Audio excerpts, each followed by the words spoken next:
तो आज की देखिए हम हिंदी की कारक व्यवस्था आज पढ़ेंगे हम। अब कारक है क्या और कैसे काम करता है वो सारी चीजें हम देखने की कोशिश करेंगे। कारक व्यवस्था है वो भाषा जो है, हिंदी भाषा है, उसकी संरचना को जो है निर्धारित करता है। आप कह सकते हैं कि जो संज्ञा और सर्वनाम पद है, जैसे हमारे वाक्य में या तो संज्ञा होगा सबसे पहला, या फिर संज्ञा के स्थान पर हम जिस शब्द का प्रयोग करते हैं वह सर्वनाम। तो या संज्ञा या सर्वनाम है वो पद होगा, और इन संज्ञा या सर्वनाम जो शब्द है इनका निश्चित स्थान होता है। और संज्ञा और सर्वनाम से जो अन्य पद है उनका क्या संबंध है, ये संबंध जो बताए हमें उसे हम बोलते हैं कारक। यानी कि वाक्य में जितने भी पद है वो सारे पद आप संज्ञा या सर्वनाम से संबंधित है, और संज्ञा से या सर्वनाम से किसी वाक्य में अगर निश्चित संबंध अगर स्थान ग्रहण किया है और वो संबंध से जमे जिस जिस चीज से हमें उस संबंध का ज्ञान हो उसे हम कहते हैं कारक। जैसे हम कुछ पंक्ति देख लेते हैं, कारक एक बार समझ के फिर हम आगे देखेंगे कारक कौन कौन से और कैसे प्रयोग में लाए जाते हैं। जैसे मान लीजिए हम कोई वाक्य लेते हैं, जैसे हम कहते हैं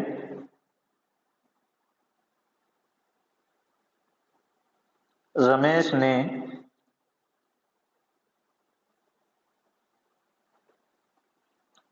सुरेश को पीटा, मान लीजिए ये हमने वाक्य बोला। अब इस वाक्य में जो रमेश है वो भी संज्ञा है, सुरेश है वो भी संज्ञा है, लेकिन इस वाक्य में कर्ता कौन है, कर्म कौन है, क्रिया क्या है, क्रिया कौन कर रहा है, क्रिया का प्रभाव किसके ऊपर पड़ रहा है, ये सारी बातें हमें जिनसे पता चले उसे हम कहते हैं कारक। जैसे कारक है कौन कौन से, जैसे मान लीजिए तो कर्ता ने कर्म को कर्ण से संप्रदान के लिए, अपादान से अलग होना यानी अपादान से जुदाई, संबंध का के की, अधिकरण में पर, संबोधन हे अरे, हम जिसको साधारण हमने ये याद किया हुआ है, पढ़ा हुआ है साधारण, आप बचपन में आपने याद किया ही होगा ये सारी चीजें, हम इसको थोड़ा और डिटेल से देखेंगे। तो जैसे अब कर हम कहते हैं कर्ता ने, यानी ने जिसके साथ है वो कौन है, कर्ता है। यहां रमेश ने यानी कर्ता कौन हुआ, रमेश हुआ। सुरेश को यानी कर्ता ने कर्म को, तो कर्म कौन हुआ, सुरेश हुआ। पीटा क्या है, क्रिया है। अब कर्ता कौन है, रमेश है, इसका मतलब क्रिया किसने की, कर्ता है वही तो क्रिया करेगा, तो क्रिया किसने की, रमेश ने की। अब सुरेश को पीटा यानी कर्म, तो क्रिया का प्रभाव किसके पड़ा, तो सुरेश के ऊपर पड़ा। तो ये सारी चीजें हमें जिससे पता चलती है वो क्या है, कारक व्यवस्था है। हमने जो है अलग अलग शब्द लिए, संज्ञा है, सर्वनाम है, क्रिया है, या कोई भी मान लीजिए संबंध है वाक्य में, उसमें जो संज्ञा या सर्वनाम से वाक्य में अन्य जो भी पद है उस पद का क्या संबंध है, ये संबंध जिससे हमें पता चले, जिन चीजों से जिन जो प्रसर्ग से पता चले आप कह सकते हैं, उसको हम कहते हैं कारक व्यवस्था। अब आगे देखिए क्या है कारक व्यवस्था में। तो कारक जैसे मैंने बताए, कारक आपको पता होंगे सबको, कर्ता ने कर्म को कर्ण से संप्रदान के लिए, अपादान से जुदाई या अलग होने के लिए, संबंध का के की, अधिकरण में पर, संबोधन हे अरे, ये हमारे कारक है। और ये कारक क्या करते हैं, वाक्य में अनेक पद होते हैं, उन पद में संज्ञा या सर्वनाम जो है उसके साथ किस पद का क्या संबंध है, क्रिया कौन है, कर्ता कौन है, और जो मूल संज्ञा है उसका अन्य संज्ञाओं के साथ क्या संबंध है, ये सारी चीजें बताने का काम करता है हमारा जो कारक व्यवस्था है वो काम करती है। अब कारक व्यवस्था की बात करें तो हम यह भी बता सकते हैं कि हिंदी में कारक कितने हैं, 8 है। दूसरा हम ये बात बता सकते हैं कि संस्कृत जो है उसमें जो है वो कौन सी व्यवस्था थी, तो संस्कृत में थी विभक्ति।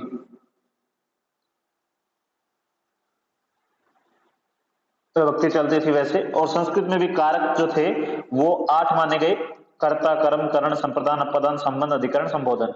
हिंदी में भी संस्कृत के समान 8 ही कारक माने जाते हैं जो मैंने आपको बताए हैं, और इनको हम जब प्रसर्ग भी बोल देते हैं, तो ये हमारे कारक है। अब कारक हम एक एक करके देखने का प्रयास करते हैं क्या है। सबसे पहले हम देखते हैं कर्ता कारक। कर्ता कारक देखते हैं।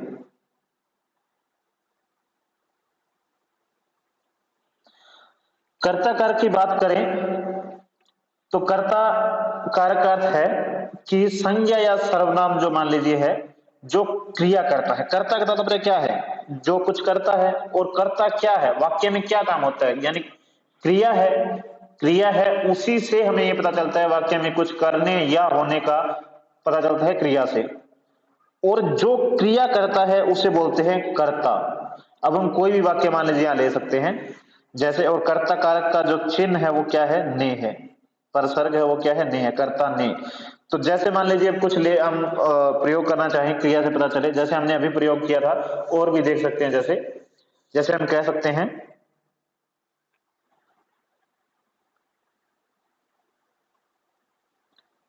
राधा ने खाना खाया। अब जो ये है खाना खाया, इसमें आप देखिए राधा ने खाना खाया, इसमें जो है क्रिया क्या है, तो क्रिया है खाया। और क्रिया कौन कर रहा है ये हमें पता चलेगा कारक से, और कारक क्या है, ने। तो यहां जो है ने किसके साथ है, राधा के साथ। तो खाना खाने का जो खाने की क्रिया है वो किसने की है, तो वो की है राधा ने। और राधा ने की है तो राधा क्या है, आप कह सकते हैं वैसे संज्ञा है लेकिन क्या है, कर्ता। कार्य को करने वाला कौन है, राधा। और कर्ता के साथ क्या आता है, ने। तो इसीलिए हम कह सकते हैं कि कर्ता कारक का क्या है, ने है। और इस कारक में हमें संज्ञा या सर्वनाम जो क्रिया करते हैं कोई भी, उससे पता चलता है हमें ने से। इस चिन्ह जो ने है इस प्रसर्ग से में व्यक्त होता है कि ये जो है कर्ता है, कर्ता के साथ ने लगता है। लेकिन हिंदी में सामान्यता क्या है कि जो भूतकालीन क्रिया है उसी में जो है भूतकालिक या भूतकालीन जो क्रिया है उसी में ने लगता है। जैसे हम कह राधा ने खाना खाया, अब हम कहें कि राधा खाना खा रही है, तो अब खाना खा रही है इसमें राधा ने खाना खा रही है नहीं लगता। इसी प्रकार अगर हम कहें कि राधा खाना खाएगी, तो इसमें भी क्या है, नहीं है। तो साधारणतः जो कर्ता कारक है उसका प्रसर्ग आप कहें तो वो है ने। लेकिन ये क्या है, भूतकालीन क्रियाओं में ही प्रयोग किया जाता है। अगर आप भूतकालीन क्रिया को भी प्रयोग करेंगे तो ने का प्रयोग आएगा। जैसे राम ने, या किसी शब्द का प्रयोग करें, मोहन ने बैग उठाया। अब उठाया यानी पहले उठाया, अभी नहीं। तो ये क्या है, भूतकालीन जब क्रियाएं होंगी तो कर्ता के ने प्रसर्ग का प्रयोग होता है। और कर्ता के ने, जैसे मैंने बताया आपको प्रसर्ग कैसे काम करता है। इसके बाद में हम देखते हैं कर्ता के बाद में और कौन कौन से कारक है। कर्म कारक। कर्म कारक क्या है, देखिए कर्म कारक।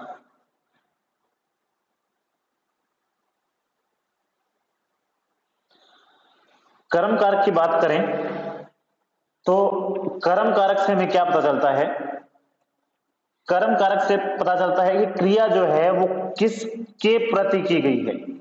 यानी एक तो है क्रिया करने वाला, वो है कर्ता, और कर्म का चिन्ह जैसे मैंने बताया वो क्या है, को। अब इससे पता चलेगा कि क्रिया किसने की, ये तो पता चलता है कर्ता से। क्रिया किसके ऊपर की गई या किसके प्रति की गई, वो पता चलता है हमें कर्म से। जैसे मान लीजिए वही उदाहरण जो लेते हैं पहले जो हमने लिया था, रमेश ने सुरेश को पीटा, यही उदाहरण ले लेते हैं हम। अब यहां जैसे मैंने कहा रमेश ने सुरेश को पीटा, ने लगा हुआ, इसका मतलब कर्ता कौन है, रमेश। क्रिया क्या हुई, पीटने की। लेकिन क्रिया किसके प्रति की गई, किसके ऊपर क्रिया का प्रभाव पड़ा, क्रिया किसके लिए की गई, यानी किसके लिए नहीं, सॉरी, किसके प्रति या किसके ऊपर की गई, क्रिया का प्रभाव किसके ऊपर पड़ा। तो क्रिया का प्रभाव पड़ा है सुरेश के ऊपर, क्योंकि किसको पीटा है, सुरेश को पीटा है। तो सुरेश को पीटा यानी क्रिया क्या हुई, पीटने की। और किसके ऊपर हुई, तो सुरेश के ऊपर हुई, क्योंकि सुरेश को पीटा। तो कर्म कारक के बारे में हम यह कह सकते हैं कि जिसके प्रति कोई क्रिया की जाए या क्रिया का फल आप कह सकते हैं जिसके ऊपर पड़े, तो ऐसे जो है उसको बोलते हैं हम कर्म कारक, और इसके लिए अगर प्रसर्ग देखना हो तो कौन सा है, को प्रसर्ग है। तो हम यहाँ पर यह बात बता सकते हैं। और आप कह सकते हैं जैसे हमने आपने क्रिया देखी थी, हमने क्रिया पढ़ी है, उसमें हमने क्रियाएं को दो रूप पढ़े थे, अकर्मक और सहकर्मक, मान लीजिए हमने पढ़े थे। तो ये वही बात है कि यहाँ पर क्या है कि जो कर्म हमने देखा था कि उसको मारा, उसको पीटा, तो यानी जिसको भी, तो को जिसके साथ लगा है वो कर्म कारक है, और उसके ऊपर क्या है, क्रिया का प्रभाव पड़ता है, ये हमने देखा था। इसके बाद में है करण, करण कारक देखते हैं क्या है। करण कारक, और करण कारक का चिन्ह कौन सा है, तो चिन्ह की बात करें इसका, तो कर्ता ने कर्म को करण से, इसका है से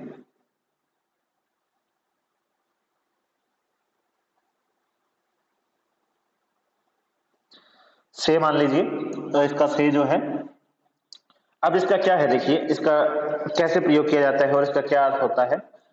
तो यहां पर क्या है, संज्ञा या सर्वनाम जो भी है मान लीजिए, तो इसमें किसी क्रिया में साधन के रूप में क्या प्रयोग हुआ, जैसे करण से यानी किस से, जैसे हम कहें, जैसे वही वाक्य मान लीजिए हम दोबारा दोहराना चाहें, तो रमेश ने सुरेश को पीटा। अब देखिए यहां से का अभाव है, यानी करण कारक, करण कारक से तात्पर्य कि कर्ता ने कर्म को करण से, तो कर्ता ने यानी यहां आया हुआ है रमेश ने, कर्म को यानी कि सुरेश को, कर्म भी है लेकिन किस से, यानी यहां कहा गया है कि करण से, तो यहां से तो कहीं है ही नहीं, इसका मतलब करण है नहीं, तो हम करण का प्रयोग कैसे कर सकते हैं, देखिए करण का प्रयोग करने की कोशिश हम करते हैं। रमेश ने सुरेश को, आप कह सकते हैं जैसे कि चप्पल से पीटा। तो अब जो यहां पर है हमारे पास साधन आया, यानी क्रिया जो है वो,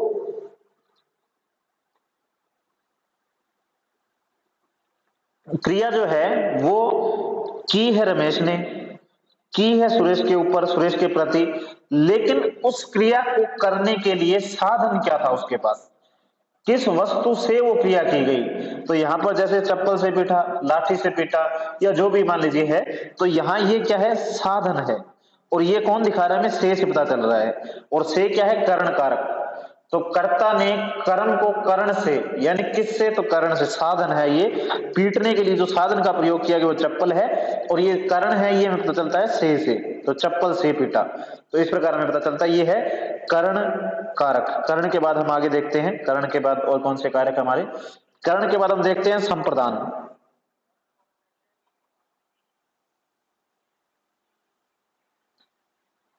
संप्रदान कारक,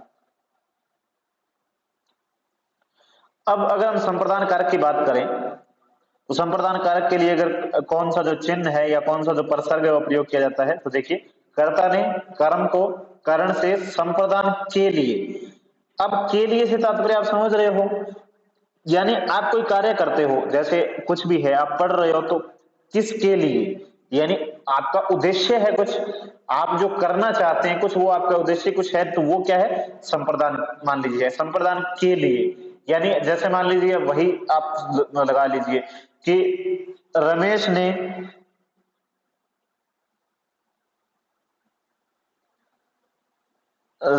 ने सुरेश को पीटा। अब यहां में ये पता चल रहा है, लेकिन इसमें देखिए यहां कर्ता है, कर्म है और क्रिया है, यहां पर करण नहीं है, करण का मतलब साधन नहीं दिया गया कि किससे पीटा, उसको पीटने के लिए प्रयोग क्या चीज, साधन रूप में क्या अपनाया गया पीटने के लिए, उसका नहीं चर्चा। इसका मतलब करण कारक जो है वो यहां नहीं है। अब यहां पर है पीटा क्यों, पीटने का उद्देश्य क्या था, वो हमें नहीं पता, तो इसका मतलब संप्रदान कारक नहीं है। अगर हम यहां उद्देश्य लगा दे उसका, तो के लिए अगर यहां पर आ जाए तो वो क्या हो जाएगा, संप्रदान हो जाएगा। जैसे रमेश ने सुरेश को,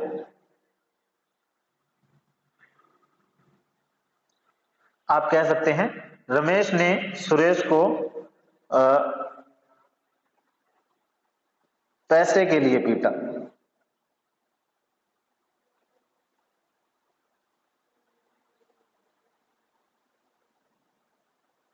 अब देखिए, रमेश ने सुरेश को पैसे के लिए पीटा। अब यहां पर पीटना वही क्रिया है। क्रिया की किसने? कर्ता रमेश ने। किसके खिलाफ की? तो सुरेश को पीटा। अब यहां पर साधन नहीं है, किससे पीटा, कोई साधन नहीं है, तो यहां पर करण कारक नहीं है। लेकिन पीटने का कारण क्या था, उद्देश्य क्या था, किस लिए पीटा? तो पैसे के लिए पीटा। ये क्या है? संप्रदान कारक है। संप्रदान कारक का मतलब क्या है कि हमें यहां पर उद्देश्य पता चला कि ये क्रिया क्यों की गई, कारण क्या था क्रिया करने का, तो कारण क्या था? पैसे के लिए पीटा गया। अगर हम यहां पर करण कारक भी लगाएं तो रमेश ने सुरेश को चप्पल से पैसे के लिए पीटा। अब यहां पर रमेश ने क्या है? कर्ता कारक, रमेश को या सुरेश को कर्म, चप्पल से करण यानी साधन क्या है? पैसे के लिए यानी संप्रदान कारक। हमें उद्देश्य पता चल रहा है और पीटा क्रिया है ही, तो ये हुआ हमारा संप्रदान कारक। संप्रदान के पास हमारा आता है अपादान, और अपादान से तात्पर्य है जुदाई, अलग होना। और इसके लिए कौन सा प्रयोग होता है? से। कारण के लिए भी से प्रयोग होता है और अपादान के लिए भी से प्रयोग होता है।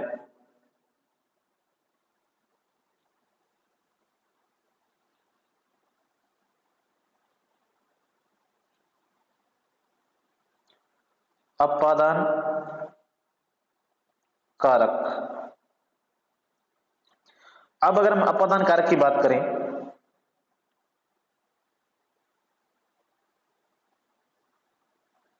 तो देखिए अपादान कारक क्या है।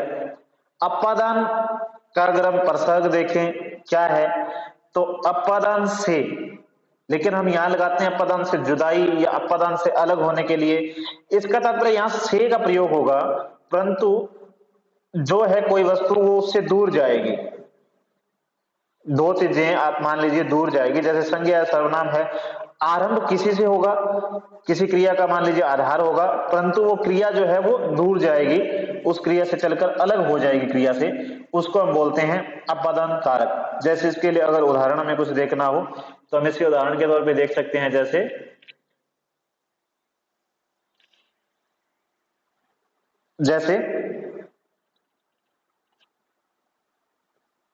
पेड़ से पक्षी उड़े या उड़ गए, आप कुछ भी लिख सकते हैं, तो हम लगा देते हैं उड़े। तो पेड़ से पक्षी उड़े, अब यहां से का प्रयोग हुआ है, लेकिन करण कारक होगा तो क्या होगा? वहां पर होगा साधन के लिए, लेकिन यहां साधन नहीं है। यहां क्या है? पेड़ से पक्षी उड़े, क्रिया क्या हो रही है? उड़ने की हो रही है। और क्रिया जो है उस क्रिया का आरंभ कहां से हुआ, यानी क्रिया जो है वो आरंभ कहां से हुई? तो ये बात करें, जो क्रिया है वो उड़ने की हुई, क्रिया जो है उड़ने की वो आरंभ हुई पेड़ से, क्योंकि पेड़ से उड़े और पेड़ से उड़ रहे हैं वो, तो पेड़ से दूर जाएंगे उड़ने के बाद। अगर कोई पक्षी है वो पेड़ के ऊपर बैठा है, वो कुछ नहीं कर रहा था, यानी क्रिया हो ही नहीं रही। जैसे ही वो पंख फड़फड़ा के उड़ेगा तो क्रिया होगी उड़ने की, और उड़ने की क्रिया का आधार क्या हुआ? जहां से क्रिया आरंभ हुई तो वो है पेड़। जिस पेड़ पे बैठा था कोई पक्षी, वो पेड़ उसका आधार है जहां से वो क्रिया क्या है? आरंभ होगी। और आरंभ जैसे ही क्रिया हुई, पक्षी उड़ा, तो वो उस पेड़ से उड़ा तो पेड़ से दूर जा रहा है, वो जो पक्षी है वो पेड़ से दूर जा रहा है। इसका मतलब क्या है कि क्रिया आरंभ तो कहीं और से होगी, परंतु क्रिया जहां से आरंभ होगी, जो आधार है क्रिया के आरंभ होने का, जैसे यहाँ पेड़ है, बाद में वो जो संज्ञा है या जो है वो क्या है? उससे दूर चली जाएगी। ये यहाँ पर तात्पर्य है कि संज्ञा या सर्वनाम जो पद है, मान लीजिए जो हम प्रयोग कर रहे हैं, क्रिया के आरंभ का आधार है, वहां से दूर जाएगी और से का प्रयोग होगा। और अपादान कारक जो है उसी लिए हम प्रयोग करते हैं, अपादान से जुदाई, अपादान से अलग होने के लिए, तो यहां हम ऐसे शब्दों का प्रयोग कर सकते हैं। तो इसीलिए मान लीजिए है, जैसे मान लीजिए अब आपने सुना होगा कि राम और सीता, मान लीजिए सीता चली गई, तो उसके बाद हनुमान ने क्या किया? पेड़ के ऊपर बैठे हैं, और पेड़ से क्या है, मुंदरी गिराई। हम ये कहते हैं हनुमान ने पेड़ से मुंदरी गिराई या मुंदरी गिराई मान लीजिए है। तो मुंदरी जो गिरी वो मुख्य आधार क्या था, पेड़। और हम क्या लिख रहे हैं, पेड़ से आ रहा है। से हमने दो के लिए प्रयोग करते हैं, करण के लिए प्रयोग करते हैं, पदान के लिए प्रयोग करते हैं, लेकिन करण होगा वहां साधन होगा।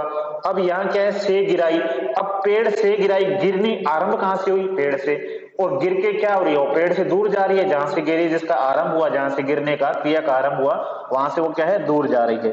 तो इस प्रकार जो है, जो हमारा अपादान है, इसका तात्पर्य क्या है, से जुदाई। से इसका परसर्ग है और इसमें क्या है, जुदाई, यानी जहां से आरंभ हुई क्रिया वहां से दूर होना आरंभ होगा, दूर होगा जो संज्ञा सर्वनाम है वो। आगे है संबंध कारक। संबंध कारक एक ऐसा कारक है जो परिवर्तन हो जाता है जिसमें, इसके लिए हम परसर्ग जो प्रयोग करते हैं, का, के, की या रा रे री भी प्रयोग किया जाता है। का, के, की, रा रे री ऐसे जो प्रयोग किया जाता है, इससे हमें संबंध पता चलता है। जैसे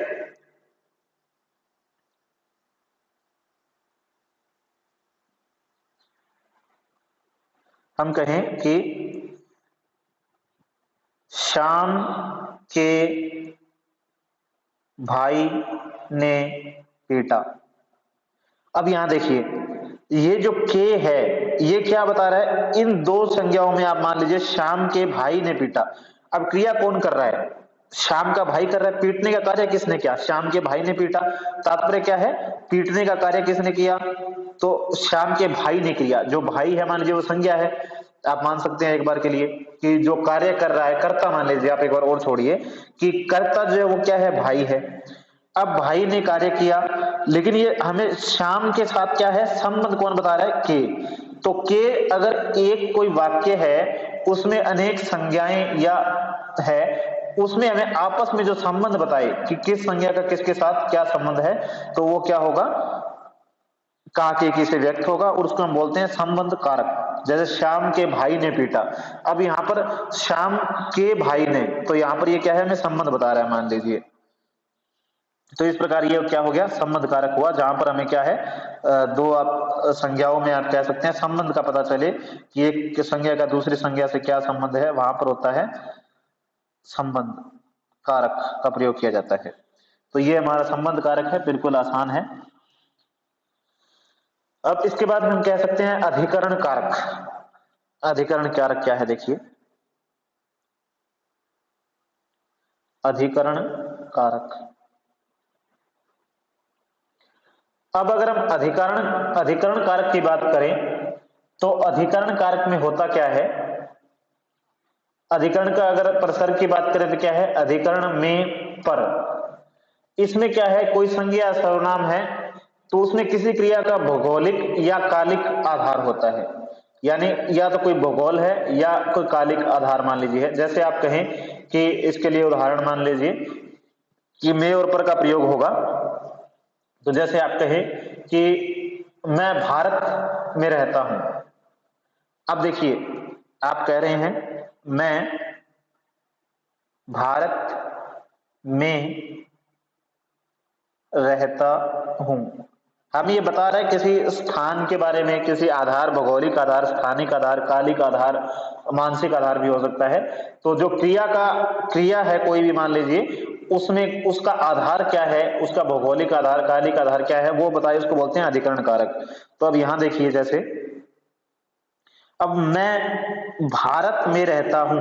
अब रहता हूं यानी कि ये रहता है और भारत में रहता है, तो अब ये जो में है ये हमें बता रहा है रहने का आधार, और कौन सा आधार बता रहा है, भौगोलिक आधार बता रहा है कि भौगोलिक दृष्टि से जो है वो कहां रहता है। या किसी का नाम भी प्रयोग कर सकते हैं आप, जैसे रमेश भारत में रहता है। अब जो है वो भारत में रहता है, और में और पर का प्रयोग होता है। जैसे हम कहें कि मेज पर सेब रखे हैं, तो मेज पर सेब रखे हैं। अब जो रखना मान लीजिए है, और जो रखने का मान लीजिए काम है, तो वो कहां पर है, मेज पर। तो ये आधार क्या है, कहां पर है वो चीज, या किसी भौगोलिक कालिक आधार में कहां में या पर के लिए प्रयोग होता है, तो मेज पर रखे हैं, तो इसलिए क्या है, अधिकरण कारक है ये। तो इस प्रकार अधिकरण कारक का प्रयोग किया जाता है। अधिकरण कारक के बाद में संबोधन कारक।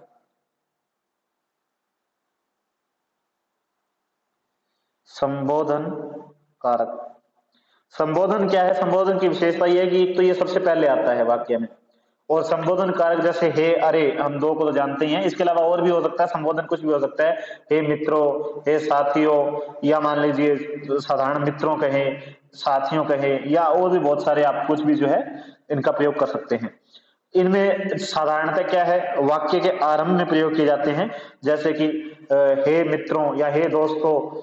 मित्रों नहीं होगा, मित्रों होगा, तो हे दोस्तों संभल के रहिए मान लीजिए।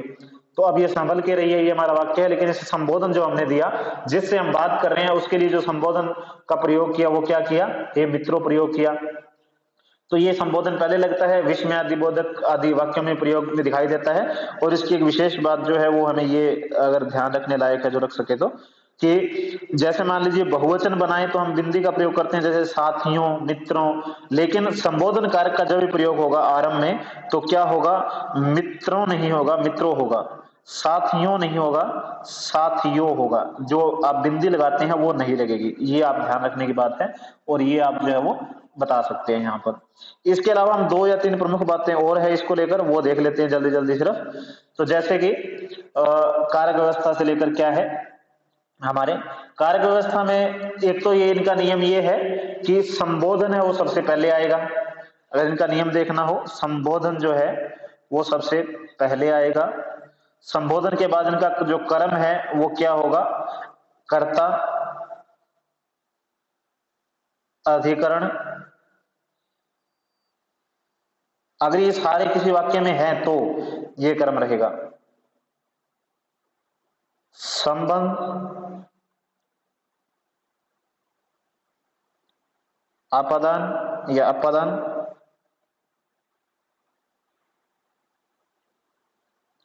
संप्रदान, करण, कर्म।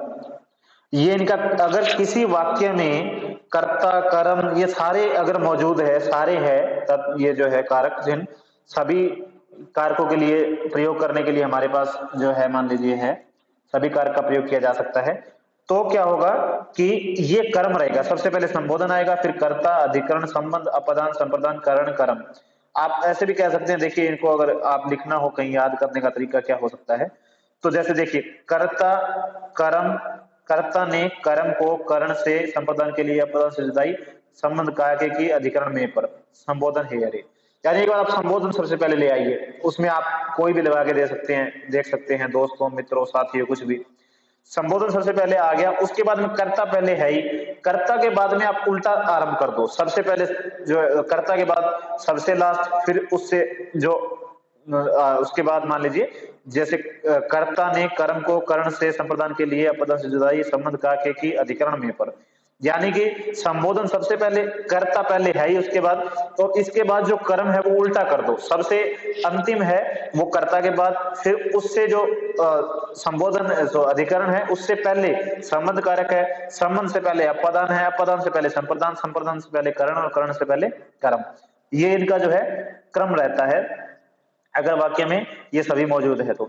इसके बाद में नियम क्या है हमारे यहाँ की, संज्ञा है जो उसमें जो परसर्ग है वो साधारणतः क्या है, हटाकर लिखे जाते हैं। जैसे आप कहें रमेश ने, तो ने है वो हमेशा अलग रहेगा, रमेश के साथ नहीं जुड़ता।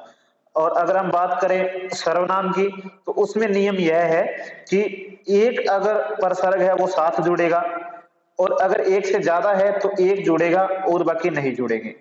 जैसे हम कहें मान लीजिए उसने, अब मान लीजिए के लिए आया, अब उसने आया तो हमने उसने कर दिया, के लिए आया तो हम कहेंगे उसके, यानी के तो जोड़ दिया हमने जो पहला है, लेकिन लिए नहीं जुड़ेगा, पहला जुड़ेगा अंतिम नहीं जुड़ेगा, उसके लिए हुआ। ये हम जो है साधारणतः चलता है। तो इसके अलावा हम एक दो नियम और देख सकते हैं, देखना चाहें तो, परंतु इतने आपके लिए काफी हैं।